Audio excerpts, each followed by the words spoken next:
Hello, কেমন আছো তোমরা? আশা করি সবাই খুব ভালো আছো। চলে এলাম নতুন আর একটা নিউ ভিডিও নিয়ে। এটা হচ্ছে মধ্যপ্রদেশ সিরিজের মিনি ব্লগ। অলরেডি বড় ভিডিওগুলো আমার চ্যানেলে রয়েছে, কেউ যদি দেখতে চাও ওখানে গিয়ে দেখতে পারো। আমরা স্টেশনে পৌঁছে গেছিলাম। আমরা হাওড়া থেকে উঠেছিলাম, আমাদের 5:45 ট্রেন ছিল। আমরা গেছিলাম সিপ্রা এক্সপ্রেস করে এবং পরের দিন আমরা নেমেছিলাম সাতনা স্টেশনে। সেখানে নামতে আমাদের লেগে গেছিলো 10:45। আমাদের ট্রেনের টাইম ছিল, কিন্তু 5-10 মিনিট লেটেই আমরা নেমেছিলাম। তো আমরা গেছিলাম ট্রাভেলারের সাথে, কিন্তু আমাদের প্রত্যেকজনই চেনাশোনা লোক। আমরা নিজেদের একটা ট্যুর হয়েছিল কিন্তু ট্রাভেলারের সাথে। এখানে রিয়ানবাবুকে আমি আদর করছি সকালবেলা ঘুম থেকে উঠেই।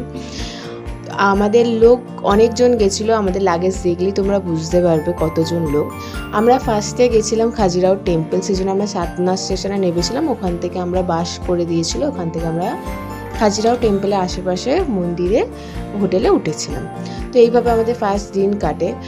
পরপর ভিডিওগুলো দেখতে চাইলে অবশ্যই দেখবে, এবার যদি না দেখতে চাও আমার বড় ভিডিওগুলো দেওয়া আছে, সেখানে কেউ ভিজিট করতে পারো। এখন চলো টাটা।